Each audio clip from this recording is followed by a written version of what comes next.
Hello, everyone. I'm Bailey Mizell, the director of PAC LA. We're here today with Peggy Ahwesh and curator Linda Norden. We're just waiting 1 more minute or so for a few more to show up and arrive. Thanks for your patience here.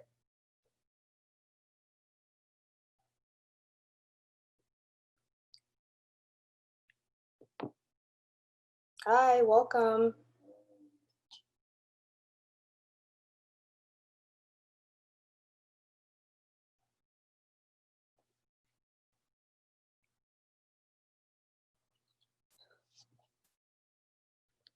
Hi, okay.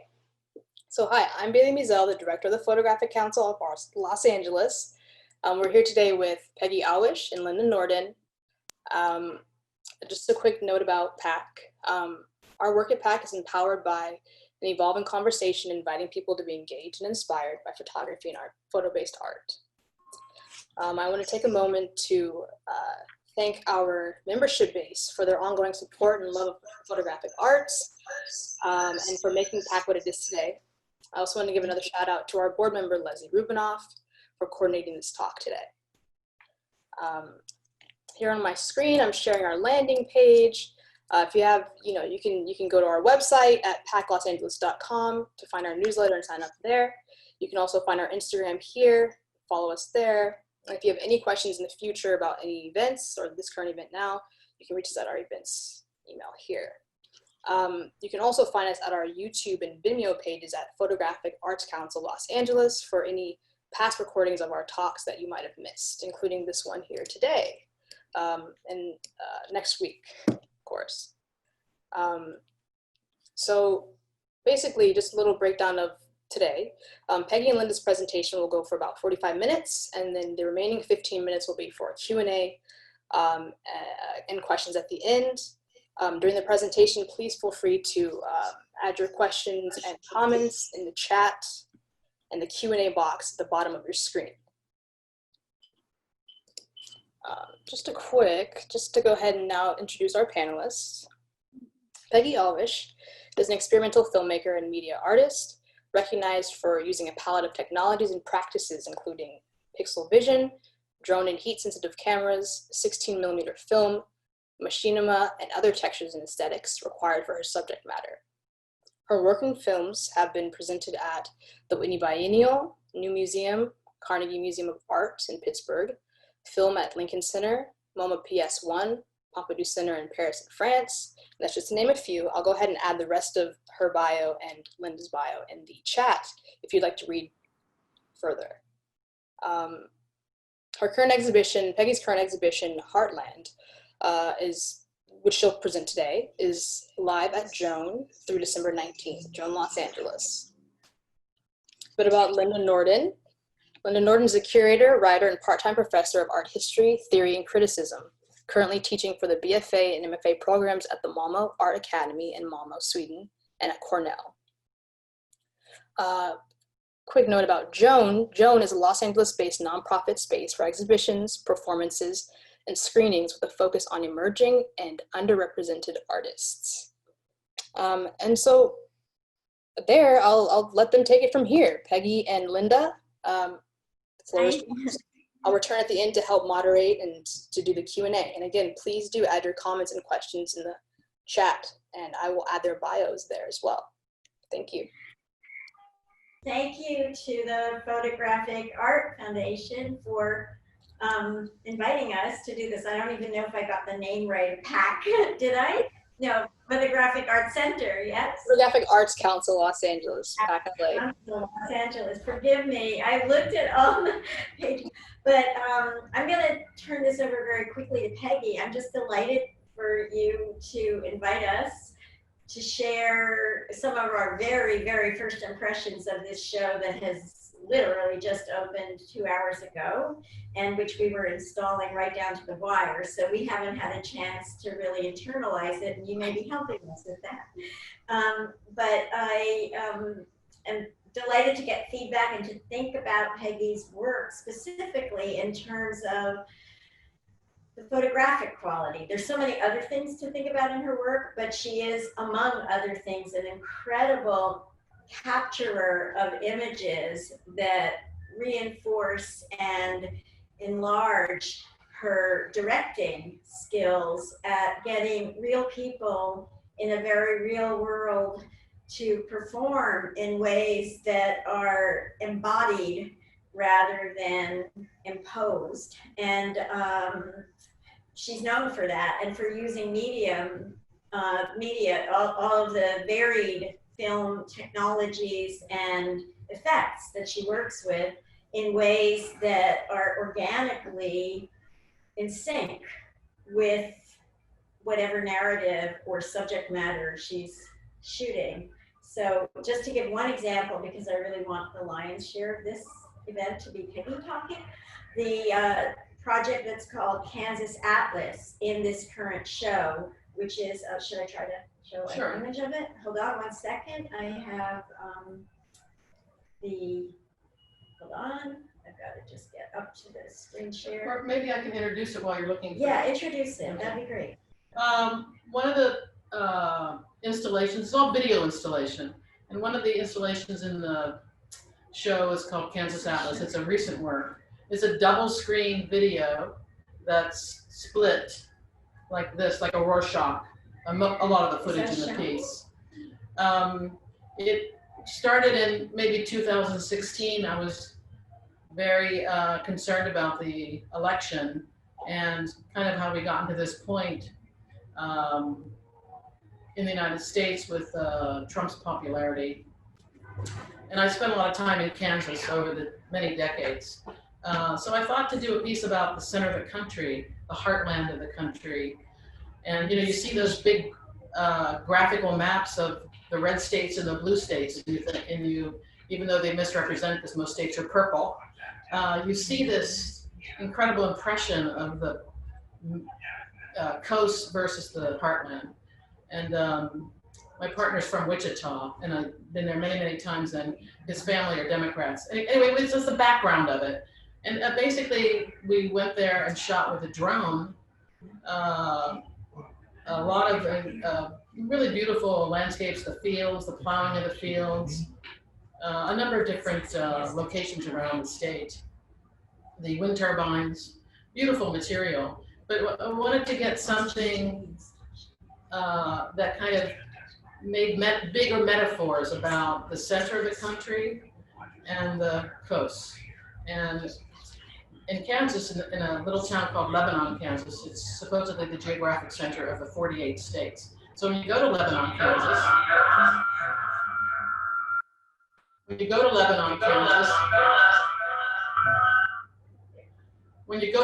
Kansas, what you see is a plaque at the end of a dirt road. And there it is, there's the plaque.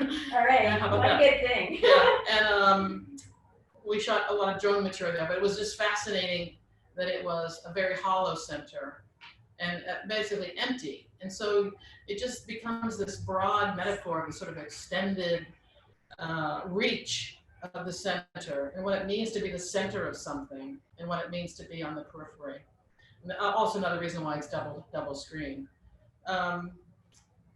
So anyway, it started out with theory, and I was reading a lot of books. I read What's the Matter with Kansas, which is a fantastic book by this guy, Thomas Frank, about the politics of, it's written quite a long time ago, but still quite relevant about, basically the book is like why people vote against their own interests. It's basically, if you wanted to summarize the book in a sentence, it's about that. It's very nicely written, populist kind of writing about the political agendas of the Midwest.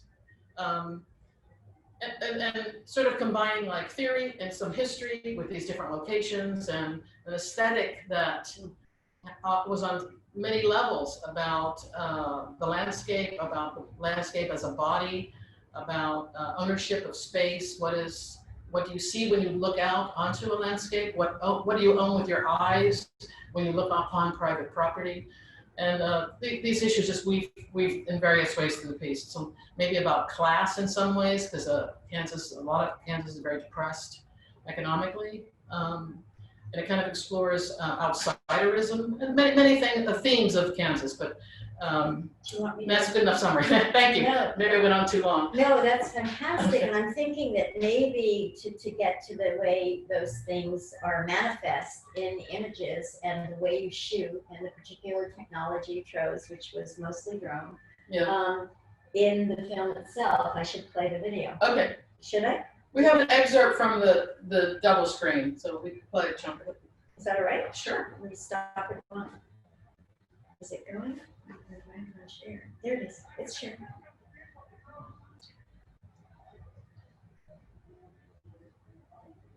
Should we make it full? Oh, it's full screen. And It's laggy. Center of the universe, surrounded.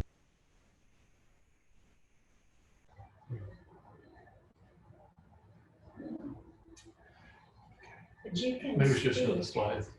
What? Maybe we should just show the slides. Or, It's No, not- no, it's- I mean, the But visuals there's are no, great. there's no sound. yeah, okay.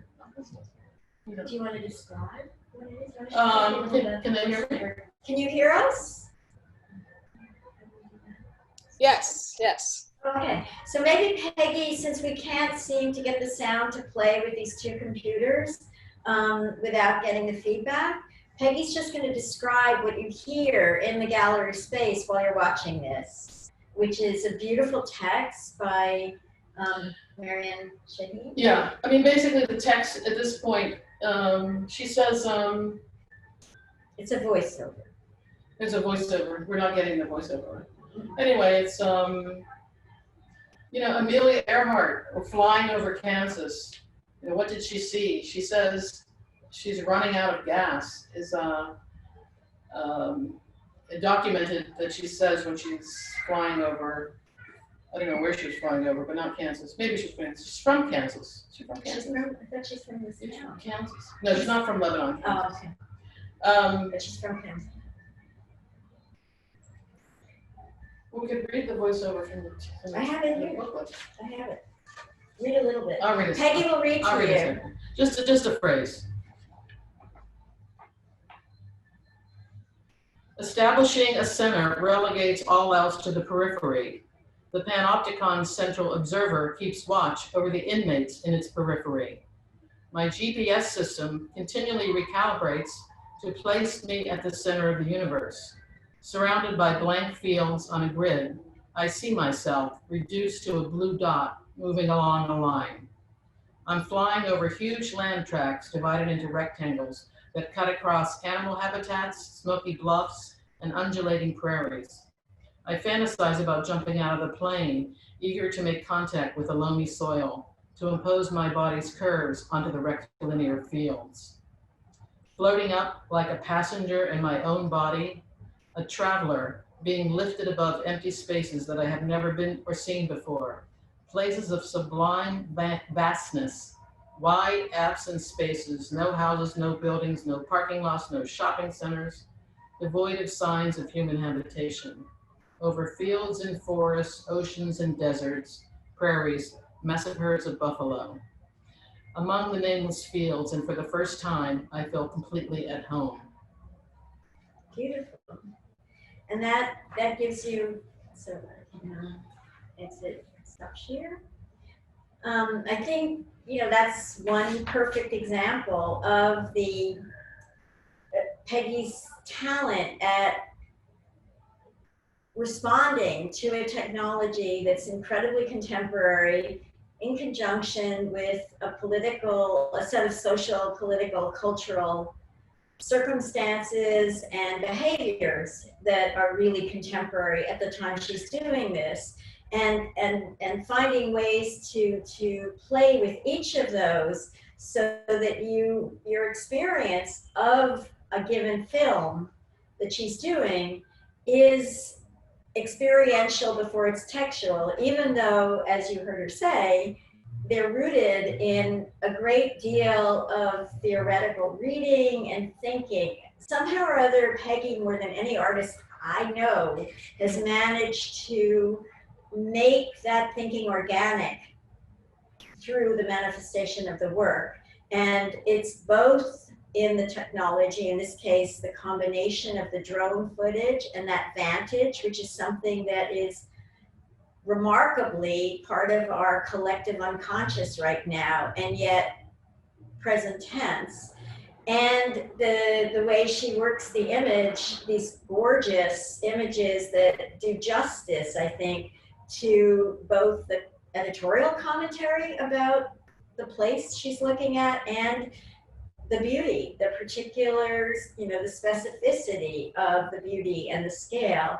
And when you come to the gallery, you'll see this projection extends 18 feet wide, and then it as you saw, it moves simultaneously in two images and then across the split in the screen, so that it confounds the thing you're seeing it as you're seeing it in ways that are quite remarkable and very simple. You don't feel tech when you're watching them.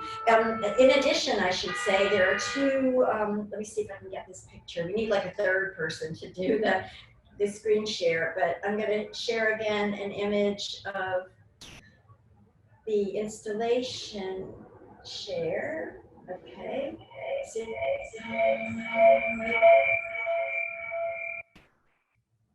Sorry, okay. You can see that's not the installation of Kansas, but this is.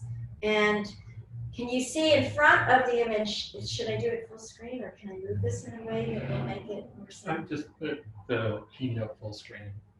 What just happened to the image? Where did it go? You need to.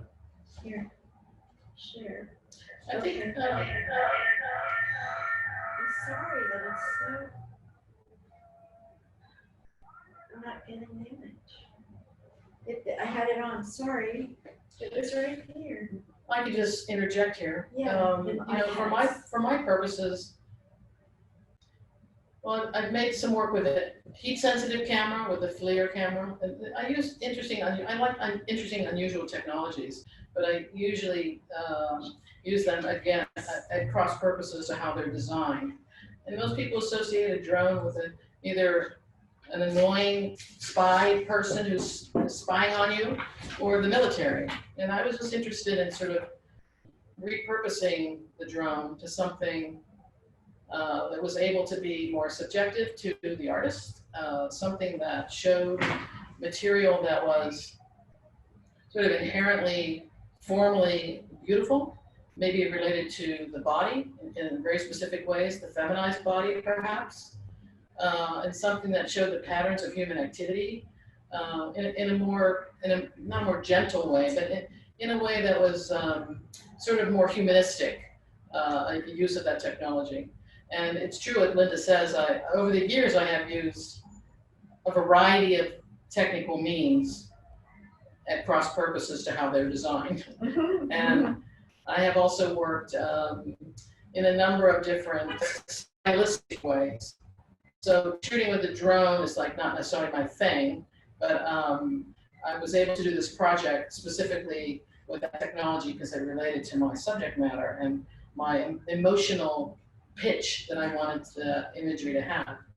And sometimes I don't even shoot my own footage. I do a lot of work with found materials, and I've done stuff with materials from video games. So it's not necessarily, you know, always my own footage, but I try to work with things and make them super specific to the materiality of them, super specific to the idea.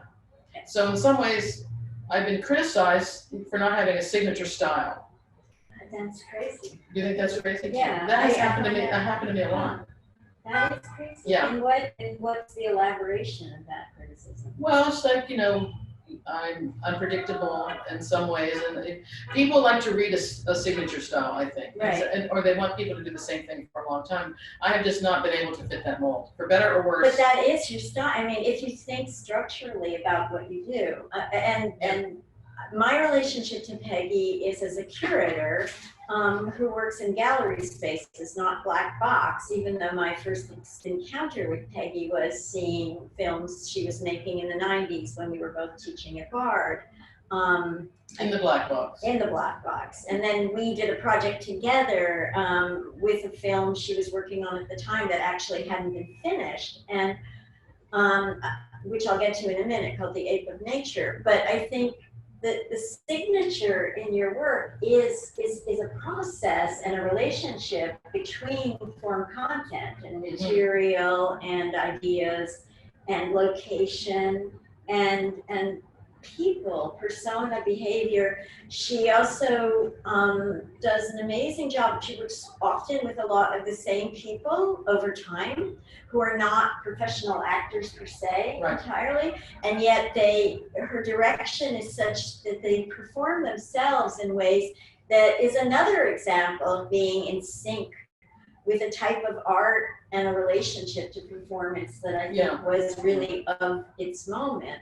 So that the players perform as themselves, and yet through Peggy's directing and the way she sets up the film, as types of sorts. An example being the other projected film, what David has on the screen right now, film in this installation, which is a pairing of a film called The Star Eaters, made in 2003, about a woman down on her luck, and I'm quoting, in a kind of seedy hotel in Atlantic City at the time that Trump's large holdings were going belly up. And it's the performance of these women in this hotel room and around it on the boardwalks and in Atlantic City. And again, and the way that they're playing, they're simultaneously a type. You don't know how to name the type per se. A woman down on her luck is the thing, that's the expression. But they're also, as you watch it, really specific players. And as you watch Peggy's films over time, if you did that, you see these players recur and return and in different parts of their lives or moments of their lives or behaviors. And the behaviors are sometimes exaggerated, but they're exaggerated in ways that are very, very close to plausible behaviors, which I think is something very... They're close to plausible. They're very close to plausible. You know, even though they're being videotaped. You're right. Plausible, performative expressions of the behavior. But, you know, so these two films are The Star Eaters, which was one that was actually finished and made in 2003, and another one called Lies and Excess, which began before and involved outtake footage from The Star Eaters and was put together again more recently, right? Yeah, David's showing you the two sides of the screen. The two movies are playing back to back on a two-sided screen, and each one has this aqua blue border. Right. Could you go just, I think the one below it is also. Yeah. Yeah, and then you can see the curtains. We have these extraordinary curtains around the space, and so this is kind of framed. This is a dangling screen. It's 10 feet by 7.5. So you're in a room. So the Kansas fields and the room are large scale. And so it's a very one-to-one kind of experience with the projected image. I interrupted you. No, that's what I was going to say. I can just see the images there. Maybe just go up again just to see that's the one ceiling side light. and that's the other side. But I mean, the It's ceiling light, that's a fantastic perfect screen. example of, I want to look at a couple of stills, a perfect example of what I was trying to say, that ceiling light again, of the way that Peggy will use something that would work as a still photograph, not just a still from a film. Sorry. It's just the stand call. Yeah. Go ahead. Sorry, what can go wrong will. It's been but I think that just to get back to that style thing, I think all of the stuff that we just talked about, the structural relationships and the quality of the images frame to frame, which are, as I am trying to suggest, photographic, and which work like this image of a lamp. It's not an unfamiliar film trope to use, you know, a light or a lamp or a ceiling fixture, but it does work. That's a good one, though. It's a great one. It's a great one, and And she it's picks wiggling the and lamp. wobbling. It's wiggling and wobbling in the movie.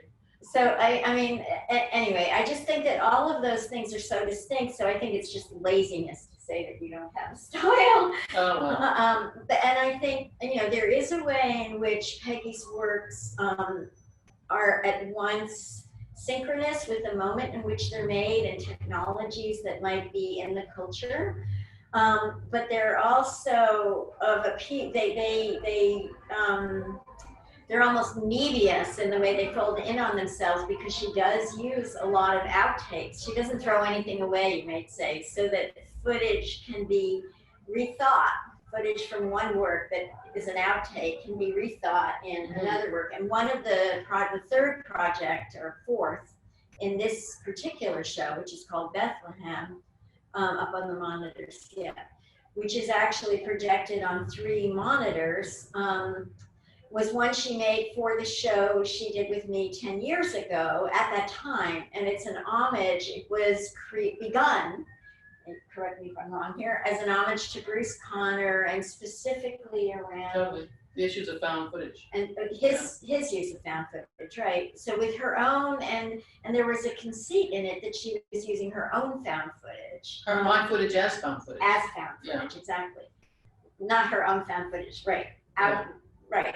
I just had this backlog inventory. I'm just kind of poking around for. I mean, it's a 9-minute video. I worked on it for probably a year. Yeah. And I collected old Super 8 stuff I shot maybe over a 30-year period. Wow. Super 8, High 8, Wow. Mini DV, all these different formats. Yeah. Some maybe there's one shot in 16. But the project for me was basically an inventory of my own sort of record of my work as a film person, and an homage to Bruce Conner. And then, as she was making it, her father died, so that it also became an homage to your father. Yeah, and there's shots of him in it in the funeral home, in the video. But the title, Bethlehem, which refers not to the Mideastern Bethlehem, although by allusion, but to Bethlehem, Pennsylvania, which makes the reference. Yeah. An industrial city near where Peggy grew up in Pittsburgh, and where your father, he wasn't born there, but he grew up there also. And Bruce Conner. So it's also a portrait of this industrial city. And there's something really wonderful in this particular show for me, of the mix of this portrait of an industrial American city that is not in its prime now, you might say, and the Kansas footage, which is Midwestern US at a time where people are really thinking hard about unity and division in this country, and what the middle of the country is vis-a-vis our edges. And you talked about center periphery. And then Atlantic City, which is, a uniquely American entertainment center that somehow had a shabby reputation even in its prime. But that kind of glam. Sort of a shell of glamour. Exactly. Anyway, so there's a really strong subtext here of thinking this country, and it's in particular places, through particular places, and then image to image, there's an accumulation. I think it took us a little while to get there, but we kind of have described how the different installation pieces connect in a really great way. It's not obvious, but it makes the sort of broader picture of the problem, in a way, of in American culture. Right now, and in these specific locations. Which are discrete and separated. And, for me, curatorially, Peggy was a delight to work with 10 years ago when we started. Do you want to go up to Wait, before we move on, I just want to say this, when you, in the gallery, you can see, when you enter the gallery, this is the view you see, and there's 3 TVs. They're running one video file, so that it's in sync, and it has audio, which is a music piece, kind of a sentimental, also American, very American sort of 1930s track. And then you can see behind by Henry Cowell. And then you can see behind there's the my name and then the name of the show. It's kind of on the wall behind it. And then at the other shot, if you go down one. So this shot is the other side, where you see the other side of the televisions running the Bethlehem, and in the background behind the curtains, there's Kansas Atlas. You can kind of see it peeking through the curtains. Yeah. Because the space is divided into these incredibly elegant quadrant areas where you would able to either see something through the curtain or you move physically through a curtain. Through a curtain into a space dedicated to the film. So it's not contained in a very black box, enclosed way. The curtains are like figures dancing through the space or a dotted line of color. And they were designed by another artist, Yunhee Min, who I had invited to design, to do a project in a gallery I was running 10 years ago, or 12 years ago to 10 years ago in New York at the Graduate Center. These are the curtains here, just so you can see. And they're overly, I mean, in the show, they're not so lit up. Yeah, well, it was just bright daylight at the time. They change with the light. But they do a little bit of work in the sense that they contain sound and they contain a little bit of the light. And they also demarcate the space in the way Peggy just beautifully described and allow you as a viewer to be incorporated into the experience of the projected works. And the idea for the curtains came from an earlier installation. Do you want to go up to the top? The show that we did together in New York, which was that the first show you did in a gallery, or had you shown work in a gallery before that? I don't remember. It's I feel very like it was early. very early. Very And Peggy, early. I had known Peggy, as I say, as a filmmaker in the 90s, but I had been seeing, we'd been in conversation, and I really wanted to do something with her. And I'd used a work of, I'd done 2 small projects with her in this Graduate Center space. One, I decided I wanted to use the space, which is in the former B. Altman department store in New York. If you go all the way up to the Metropolis and you show, let's see if you can see a space in there. It's the Graduate Center of the University of New York, and that gives you a little bit of a feel of the space, and you can see more colored curtains, also designed by Yunhee Min, but totally different, and they were for that space, and they weren't designed for Peggy. They were designed because when I was hired for the job, I had to create this gallery as a kind of liminal space between the city and this institution that would otherwise, the president of the grad center thought, feel like a fortress. And I asked Yunhee to do the first project there, and she did, what she came up with was a set of curtains that were structural and responsive to the space, and initially we only showed the curtains. Peggy liked the curtains, having done 2 projects with me, one that took advantage of the storefront windows of the space and that you could only see from the outside, that was called Warm Objects, and played with another infrared camera, color technology, and had a sound element that played in speakers onto the street by a colleague and friend of hers, Barbara S. And then she had another film in a group show that I did, and then I really wanted to do she had a project ready that she thought might work. And this is why I love working with Peggy, because she'll say to me, hey, I don't know if this is gonna work. I'm thinking ABC. And the way she thinks is both filmic and tied to her own projects and curatorial. The dimension that the exhibition added to her work, to my mind, was a way to experience parts of these projects. So another way for her, thank you, Dean, another way for her to piece together parts, and that I think comes back to what we were saying about, is there a style and using a lot of found footage. There's a very strong,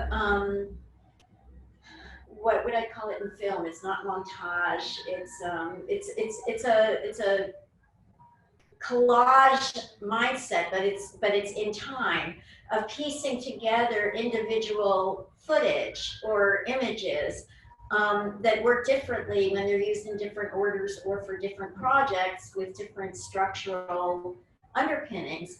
And so, for example, for this project, which was based on a very sophisticated, you know, a kind of heavy treatise, but fabulous one. The second, the Under the Metropolis Between Your Ears, there's a picture of that one, that second one. Yeah, it was called The Ape of Nature, right? Di Natura Simia by Flood, by Robert Flood, a 17th century treatise on animal in nature. It sort of dealt with animal in relation to human, and Peggy can probably talk better about the theoretical aspects of just it. one sentence would be that humans ape nature. That's it. They have the hubris and the arrogance to think they're better than nature. They ape nature, but they never quite get there. They ape nature, but they ain't nature. They ape nature, but they ain't nature. Right. So that was fantastic. And with that, she had footage that had not yet been put together as a film. That's what she told me.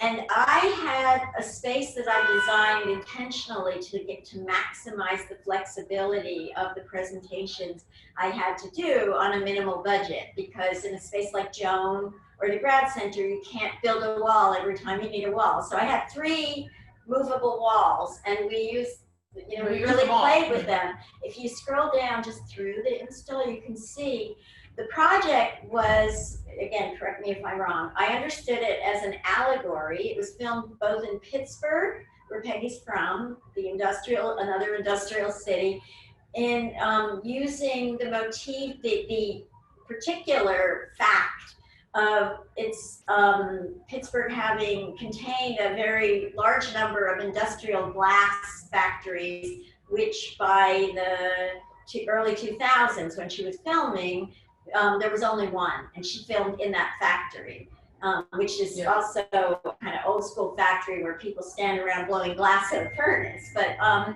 they're fantastic. And that's the centerfold. Yeah, they're not blowing glass, but they're annealing it, right? Yeah, that's the furnace. Furnace, exactly.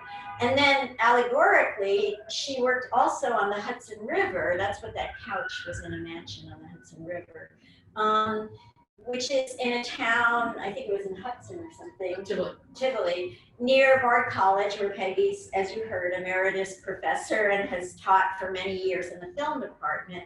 And she worked with many complex threads of ideas related to glass in a more metaphorical way, including Werner Herzog, the filmmaker's Heart of Glass. And she had these blown glass items in it, as well as the hand-blown and industrial glass. And that second part of the allegory took its cue in part from hypnosis, from a suggestion that this post-industrial malaise was akin to a kind of hypnotic state. And so on some of the footage, you saw people being hypnotized in this beautiful house, which had things like glass chandeliers, and sometimes the glass was used as part of the hypnotism. And on the other footage was this industrial glass manufactory in Pittsburgh. And then there was another beautiful projection that involved just weather, that was kind of like fog and mist. And so it was really atmospheric. I don't know if you, that right below the one you're on now, if you click to the next one, yeah. This is actually 2 of those temporary walls that are kind of fat, put together at a 90 or close to 90-degree angle. And so we projected on both sides, and it felt like you were in a book. It added this narrative element. It felt like a fairy tale book, and you were actually like standing in the middle of this book. And we projected on the fat cross section of the wall a tiny little image. I think that's in there too, in the footage. I'm not sure where.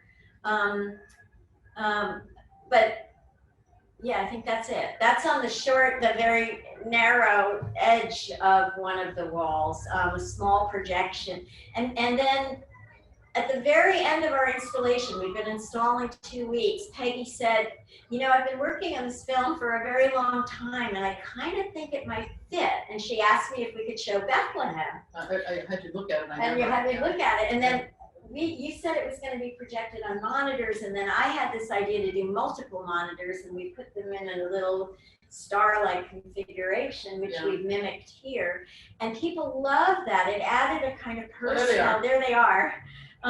Very down home. There's Peggy and players, and there's another shot. One of the shots, that one that looked like the book, shows this player, Gray. What's his last name?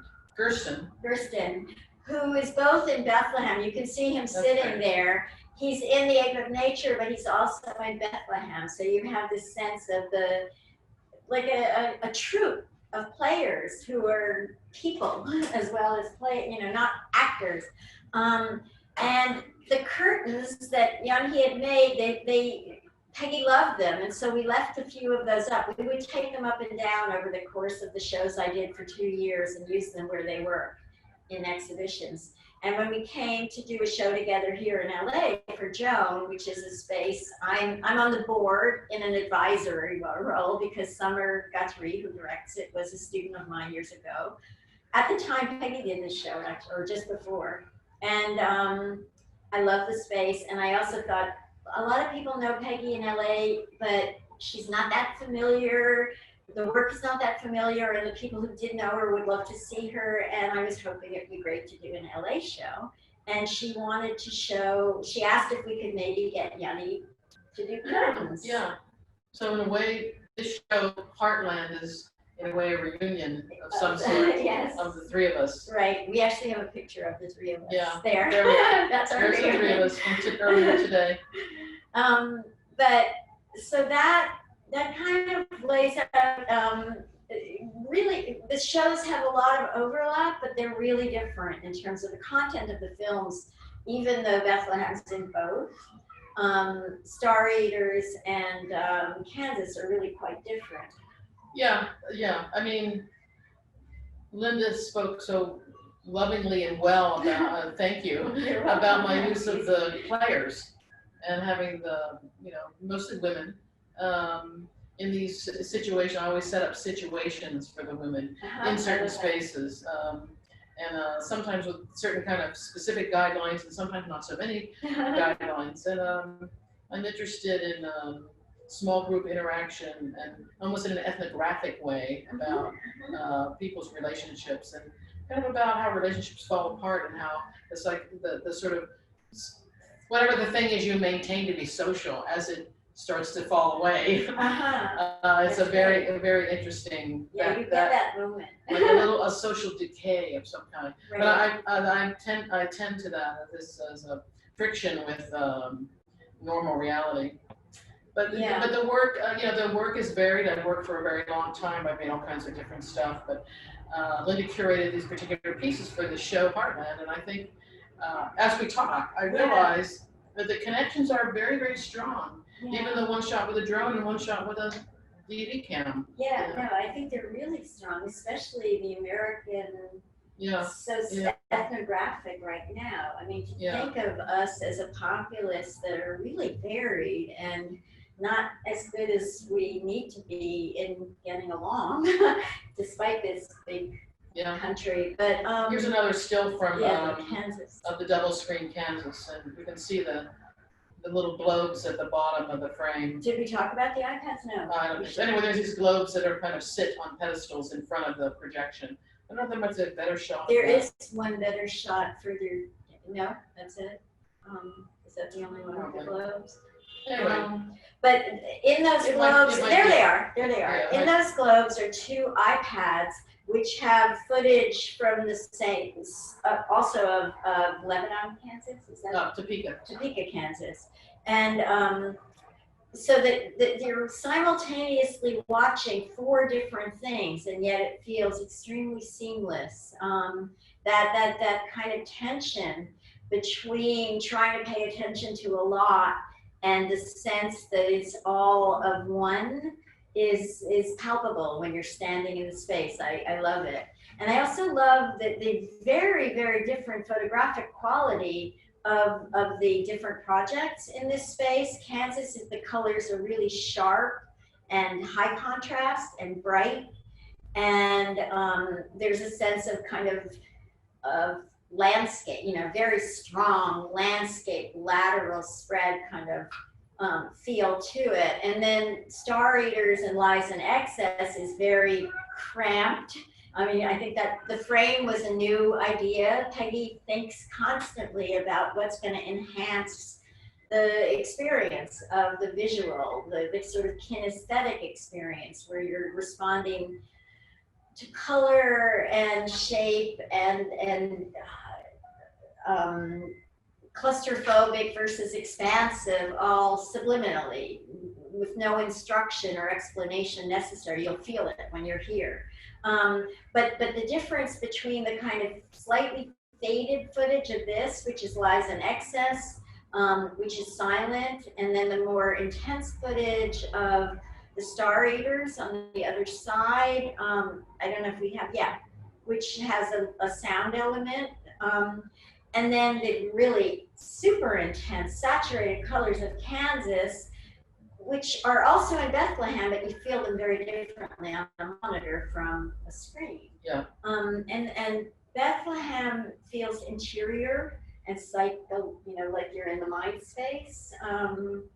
Landscape, you're out there. I mean, there's also, even like in the old art historical kind of cliche, there's landscape, portrait, and still life in a lot of Peggy's work.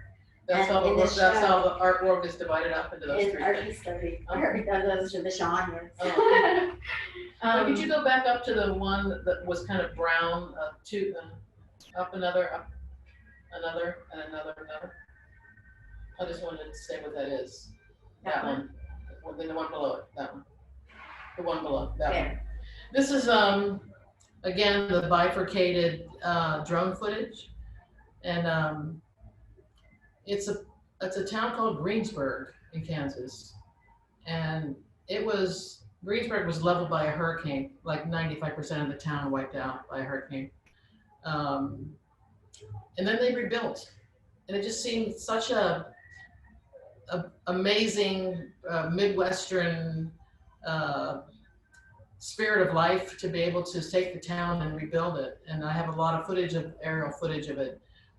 This is semi-rebuilt, but they're continue to work on it. It just seemed a very powerful landscape to show and to be able to describe with this very forceful, positive life force that it feels very inherent to the heartland. That's beautiful. Do you think, are we at 45 minutes? Is this the time you want to start questions? Yes, we have 10 minutes left, and we actually have a question here. Hi, Michael, from Michael Polly. If you guys are prepared to take some questions. Sure. Okay, so unlike the other films, Star Eaters, Bethlehem, etc., the Kansas Atlas seems to be filled with landscapes shot from the drone and devoid of people. You mentioned you were interested in small groups and human interaction. Can you talk about the choice not to have people in this section? That's a good question. I, of course, have a lot of footage. Well, I have all this footage of Keith, my partner's father, and which was the background for the piece. But somehow the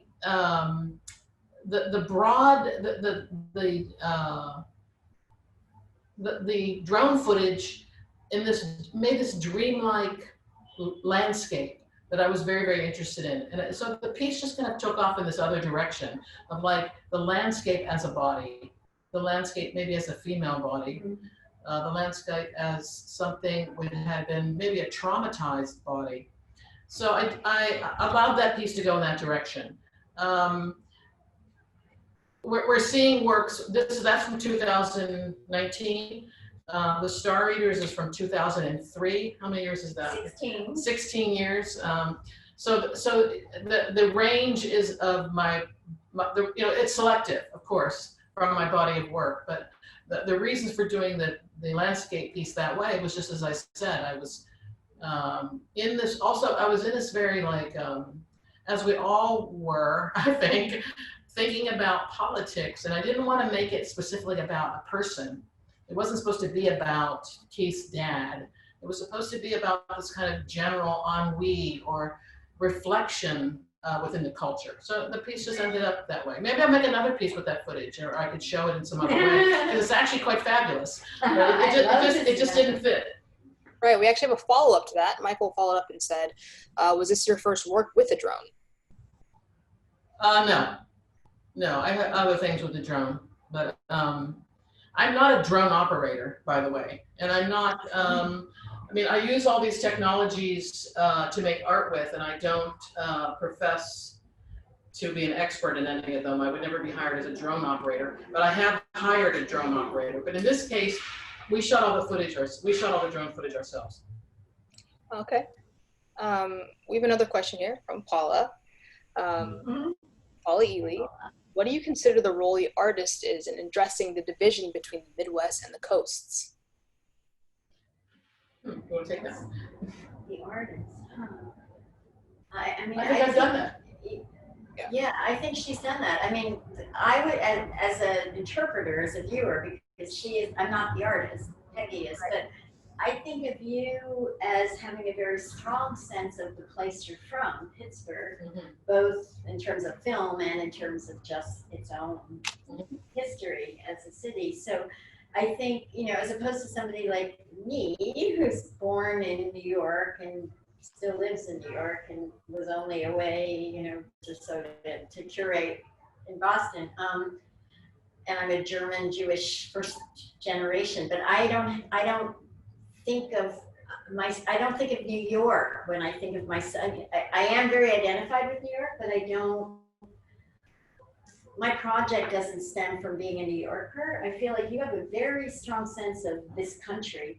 And so. Yeah, I'm not a documentarian in that if I was, you know, I could shoot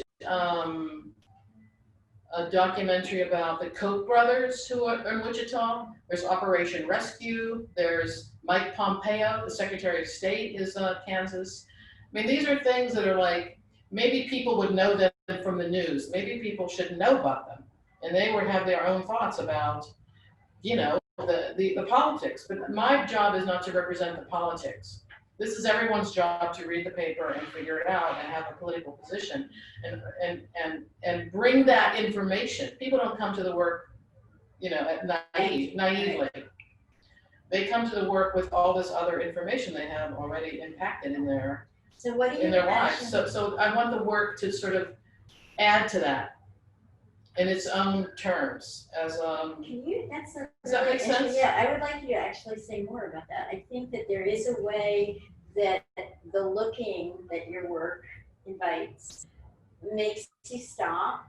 So you're thinking about a place and you're really looking closely at the topography of the place. In this case, I mean, that's what you underscore. In this case. There is a voiceover which introduces ideas about the people who are from the place, the politics that emanate from the place or are identified with the place. So there is an introduction of some sense of politics to the landscape, and yet the landscape is there. There's a way that I think you set up these they're not counterpoints, these and they're not binary. You know, you put these different, but they are contrapuntal, but very different types of information, you know, sensory as well as intellectual. Definitely. And I think that there's a stronger sense for me of this topography and the information you gain from looking at a place and looking at its accoutrements or whatever, its hallmarks, and pitting Midwest against coastal. I mean, I did say Bethlehem, Pennsylvania, industrial city, which isn't coastal, and Atlantic City, which is, but not the coastal that usually gets played in a very polarized way when you think, you know, Los Angeles, New York, and the rest of the country. I don't think that is one of the subtexts in Peggy's work. I think it's more her work is more interesting to me than that. It's a way around getting out of that, you know, deadlock opposition to me. Okay. Thank you for your insights to these questions. You know, this was a pretty thorough presentation, and I love hearing about the Good questions. Thank you. Yeah. So we're coming in on 3 minutes now. Is there any other pending questions from the audience? Any other comments here? Do you guys have any last minute, insights or questions that you want to pose to one another, or that you want to expand I on? apologize for the techness at the beginning. We had an opening that ran till 2, and we were trying to get the new footage in really quickly, and we just ran out of time. So forgive us. It's okay. We understand. Like I said earlier, it's the life of Zoom now. So Thank you. It was wonderful. Thank you, Peggy and Linda, for being here with us today and for your presentation. I think if there's no other comments or questions that you guys have for one another for the conversation, I think we're pretty set. And again, the exhibition. It would be great if people came to see the installation. Yeah. You have to call and make an appointment. Or, Right. If you go online to JOAN, Los Angeles, there's information on how to see the show, which is only complicated because of COVID, but it's, the gallery's open Wednesday to Sunday, 12 to 6. It's in the Bendix building, which you can see, all along Route 10, you see the neon. It's 1206 Maple Ave. And you can make an appointment online and be assured that you'll be able to see the show at the time you want. You can also chance it and come if you're willing to wait and come back if there are too many people in the gallery. Yes. And the show is open until December 19th. Yes, and I have added a link here to make an appointment to go visit the exhibition at JOAN. Thank you. And I have to credit again Summer Guthrie and David, what's your last name? Maturin. David Maturin, who bailed us out on the tech here and got it to run smoothly when I wasn't trying to do 2 things at once. There's one other thing I wanted to say is that we will be doing some programming. We're working on that right now, which will be virtual primarily. And we'll send you links when we do. Okay. Thank you, Peggy and Linda. Thank you. Thank you.